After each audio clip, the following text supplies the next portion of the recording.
नमस्कार किसान भाइयों, मैं यशवंत एक बार फिर सभी किसान भाइयों का आसान खेती यूट्यूब चैनल में स्वागत करता हूं। किसान भाइयों, हमने एक सेकंड लास्ट वीडियो बनाया था जिसमें हमने आपसे बताया था एनपीके के बारे में कि पौधे के समुचित विकास के लिए पूरे 17 पोषक तत्व लगते हैं, जो कि हमने आपको पूरा इंट्रोडक्शन दिया था। उनके बारे में पूरा नाम सहित बताया था कि कौन कौन से तत्व हैं, जिसमें हमने एनपीके के बारे में बताया था कि कौन से समय पे एन लगता है, कौन से समय पे ज़्यादा पी लगता है, कौन से समय में ज़्यादा के लगता है। इसके बारे में हमने चर्चा करी थी। आज किसान भाइयों डायरेक्ट में कोई इन्फॉर्मेशन दिए बिना डायरेक्ट आपसे ये बताना चाहूँगा कि कैसे आप ज़्यादा से ज़्यादा आपके पौधे पे माल सेट करवा सकते हैं, फूल फलों की संख्या ला सकते हैं। मैं आपको डायरेक्ट आज खाद बताने वाला हूँ कि कौन कौन से खाद आपको ड्रिप में चलाना है, कितना चलाना है, कौन से समय में चलाना है। अगर ऐसा होगा तो अच्छा होगा कि नहीं होगा। सभी किसान भाइयों को काफ़ी अच्छा इन्फॉर्मेशन मिलने वाला है इस वीडियो के माध्यम से। तो अभी तक भी जिन किसान भाइयों ने हमारा चैनल सब्सक्राइब नहीं किया है, चैनल को सब्सक्राइब कर ले और साथ ही साथ बेल आइकन की बटन पर भी क्लिक कर दे, ताकि ऐसे ही महत्वपूर्ण जानकारी आपको सही समय पर मिलती रहे। तो आइए किसान भाइयों स्टार्ट करते हैं। जैसे कि मैंने लास्ट वीडियो में आप सभी किसान भाइयों को बताया था कि हमारी फसल के समुचित विकास के लिए हमको 17 पोषक तत्वों की ज़रूरत होती है। अब वो 17 पोषक तत्व कौन कौन से हैं, मैंने आपसे उनके पूरे नाम गिनाए थे कि कौन कौन से 17 पोषक तत्व है जो पौधे को समुचित विकास देते हैं, जड़ों से लेके ऊपर टॉप तक। तो अभी मैं ये चर्चा करने वाला हूँ कि आज अगर आपकी पौधे की स्थिति ये है, उस पर आपने एक बार या 2 बार पिकिंग कर ली है, अब पौधा डबल से फूल और फलों को धारण नहीं कर पा रहा है या फूल और फल नहीं आ रहे हैं, और आप चाहते हैं कि मेरी फसल पर बहुत ज़्यादा फूल और फलों की संख्या आए और मेरे को बहुत अच्छा उत्पादन मिले, मेरे को अगर कोई आके ऐसा खाद बता दे तो बहुत अच्छा हो। तो किसान भाइयों, ये वीडियो आपके काम की होने वाली है। तो आप एक काम करिए, पेन और डायरी लेके बैठ सकते हैं। मैं आज जो खाद बताने वाला हूँ, आप उस प्रकार से प्रति एकड़ की दर से उपयोग करेंगे तो आपको काफ़ी अच्छे रिजल्ट मिलेंगे।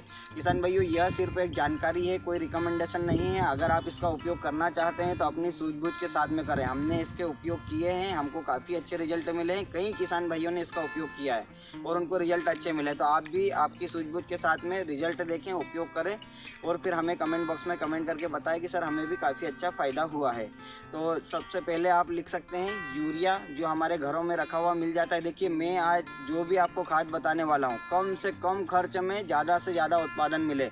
हमारा एक ही उद्देश्य है। हमने हमारे चैनल का नाम ही इसलिए ये रखा है आसान खेती, कि खेती को कैसे भी करके आसान करें, आपके खर्चे को कम करें और अधिक से अधिक मात्रा में उत्पादन लें।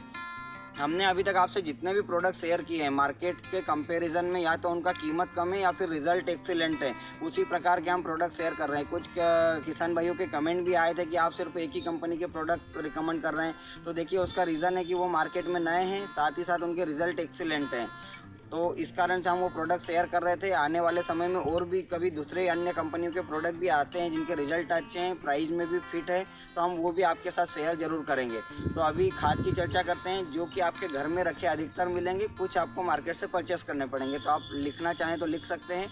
सबसे पहला है यूरिया 5 किलोग्राम प्रति एकड़ की दर से। दूसरा है आपका पोटास 5 किलोग्राम प्रति एकड़ की दर से। तीसरा आपको फास्फोरिक एसिड चलाना है। ये लिक्विड फॉर्म में आता है लेकिन मिलेगा आपको केजी के वेट में। तो आपको फास्फोरिक एसिड लेना है 2 किलोग्राम प्रति एकड़। यूरिया, पोटास और फास्फोरिक एसिड, यह जो फास्फोरिक एसिड है आपके पौधे की जड़ों को भी क्लीन करेगा, साथ ही साथ पौधे में फास्फोरस की पूर्ति भी करेगा, और तीसरा जो इसका काम है, मिट्टी को एकदम लचीली बनाएगा, भुरभुरी बनाएगा। तो ये तीनों काम अकेला करता है फास्फोरिक एसिड। अभी तीनों हो गए आपके एनपीके, जो कि मैक्रो तत्व में आते हैं। इसके साथ में आपको लेना है सल्फर 1 किलोग्राम। इसी के साथ में आपको मिक्स माइक्रोन्यूट्रिएंट किसी अच्छी कंपनी का चिलेटेड फॉर्म में, पाउडर फॉर्म में लेना है 250 ग्राम प्रति एकड़। इसके साथ में आपको लेना है एमिनो एसिड या एमिनो बेस पे जो भी प्रोडक्ट आपको मिलता है, जैसे मार्केट में सिंजेंटा का इसाबियन आता है, उसका उपयोग कर सकते हैं, या फिर पाउडर फॉर्म में भी कुछ कंपनियां बनाती है एमिनोज, जो कि 80% की मात्रा में होता है। तो आपको जो भी लगे, अगर पाउडर फॉर्म में ले रहे तो 200 ग्राम, लिक्विड फॉर्म में ले रहे तो 500 ml प्रति एकड़ की दर से। और इसके साथ में आपको लेना है, अगर आप चाहते हैं तो 13045 इसके साथ में ले सकते हैं। अगर आप नहीं चाहते हैं तो इतने में आपका काम हो जाएगा। Urea 5 kilogram, potash 5 kilogram, phosphoric acid 2 kilogram, sulphur 1 kilogram. इसके साथ में आपको लेना है मिक्स माइक्रोन्यूट्रिएंट 250 ग्राम, और इसी के साथ में आपको लेना है एमिनो एसिड लिक्विड में या पाउडर फॉर्म में। पाउडर में ले रहे हैं तो 200 ग्राम, लिक्विड में ले रहे हैं तो 500 ग्राम। दोस्तों, जैसे ही आपकी पिकिंग खत्म होती है उसके जस्ट 1 या 2 दिन के बाद से आप इस खाद को प्रति एकड़ की दर से एक ही ड्रम में पूरा मिक्स करके चला सकते हैं। कोई फटने टूटने का टेंशन नहीं रहेगा। ये हमारे प्रैक्टिकल है।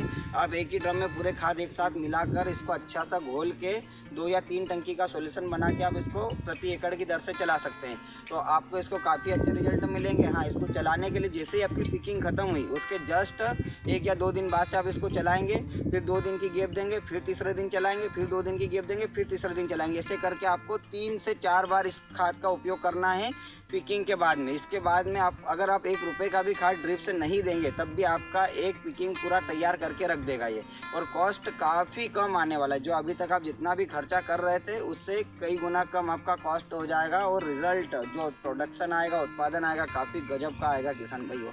तो अभी हमने आपसे जो शेड्यूल शेयर किया है वही का वही शेड्यूल इस प्लॉट में चला है और आप देख सकते हैं इसमें माल कितने शानदार तरीके से सेट हुआ है। उस माल सेट होने के बाद भी आप देख सकते हैं इस पर फूल और कलियों की संख्या कितनी अधिक आ रही है। ये आप इस पौधे को भी देखिए किसान भाइयों, इसके नीचे कितना गजब का माल लगा हुआ है। ये देखिए क्या गजब का माल सेट हुआ है। उसके साथ में साइज और शाइनिंग भी आप देखिए, साथ ही साथ में साइज भी इसका कितना बढ़िया है। और पौधे फल का कलर भी देखिए आप, चाहे वो पका हुआ फल हो या अभी हरा फल हो, दोनों में गजब की शाइनिंग और क्वालिटी देखिए आप। ऐसे के ऐसे ही पूरा प्लाट आपको ऐसा ही लगा हुआ मिलेगा। और फ्लावरिंग भी क्या गजब की। अभी जो नया माल आ रहा है पूरी तरीके से इसमें सेट होना है, इसमें से एक भी फूल नहीं झड़ना है। तो आप इसको एक बार उपयोग करके देखें। और अगर आप स्प्रे की जानकारी चाहते हैं तो जैसे ही आपका पिकिंग ख़त्म होता है उससे पहले आपको एक हल्के फुल्के फंगीसाइड का स्प्रे करना है, जैसे मैनकोजेब हो सकता है या फिर आपका स्वाधीन वाला टेक्निकल हो सकता है, टेबुकोनाजोल प्लस सल्फर। ऐसे ही आप कुछ भी हल्का एक स्प्रे करें फंगीसाइड का। उसके साथ में आप इंसेक्टिसाइड का उपयोग भी कर सकते हैं, जैसे थ्रिप्स माइट्स के लिए बेस्ट एग्रोलाइफ का हमने क्यूबेक्स पावर बताया था। ऐसे ही और भी कुछ कंपनी के प्रोडक्ट आते हैं, जैसे सिंजेंटा का मेटाडोर का उपयोग कर सकते हैं, वो भी थ्रिप्स पे हल्का फुल्का काम करता है। तो कुछ भी आप एक इंसेक्टिसाइड और एक फंगीसाइड का स्प्रे करें। अगर आपके खेत में कर्लिंग ज़्यादा फंसी है तो इसके लिए हमने एक पहले वीडियो बनाया था कि वायरस को हम कैसे कंट्रोल करें और उसके बाद में हम उससे कैसे निजात पा सकते हैं। तो आप वो वीडियो देखिए। और ये जो मैं खाद का शेड्यूल बता रहा हूँ ये भी कुछ हद तक आपके प्लॉट को वायरिंग कर्लिंग से बचाएगा, पत्तियों को क्लियर करने की कोशिश करेगा। और इसके बाद भी अगर आप चाहते हैं कि कर्लिंग और जल्दी से रिकवर हो तो आप इन्हीं माइक्रो न्यूट्रेंट का स्प्रे भी कर सकते हैं ऊपर से, जिसमें लिक्विड फॉर्म में आपको NPK लेना है, उसके साथ में आपको लिक्विड फॉर्म में मैग्नीज और बोरान, इनका उपयोग रेगुलर एक के बाद एक कीटनाशक का स्प्रे, उसके बाद में टॉनिक का स्प्रे, ऐसे आप कंटिन्यू करते रहेंगे तो कर्लिंग कहीं ना कहीं आपके खेत से बाहर निकलने लगेगी। तो किसान भाइयों, मैं उम्मीद करता हूं कि आज की वीडियो से आपको काफ़ी सारे बेनिफिट होने वाले हैं। आपके उत्पादन में भी प्रॉफिट होने वाला है, साथ ही साथ कर्लिंग पे भी कुछ न कुछ फ़ायदा मिलने वाला है। मैं उम्मीद करता हूँ कि आप इस वीडियो की जानकारी से फ़ायदा उठाएँगे। तो आज के लिए किसान भाइयों इतना ही। धन्यवाद।